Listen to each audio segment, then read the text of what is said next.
எனக்காக நீ பூஜையில கலந்துக்கிட்டதுல ரொம்ப சந்தோஷம் மீனா அப்படின்னு சொல்லிட்டு முத்து எமோஷ்னலா பேச ஆரம்பிக்கிறாரு.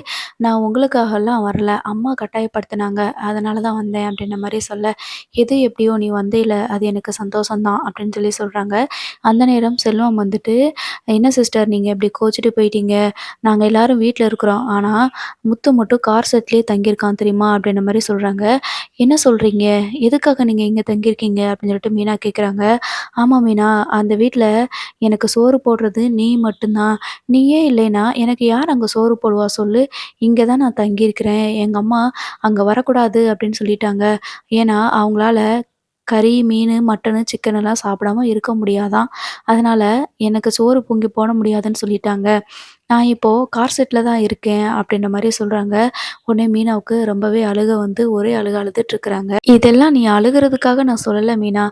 அந்த வீட்ல என்னைய சாப்பிட்டியான்னு கேட்கறதுக்கும், எனக்கு சோறு போடுறதுக்கும் உன்ன விட்டா யார் இருக்கா சொல்லு? அப்படின்னு சொல்லிட்டு சொல்றாங்க. என்னைய மன்னிச்சிருங்க அப்படின்னு சொல்லிட்டு மீனா ரொம்பவே அழுதுட்டுருக்காங்க.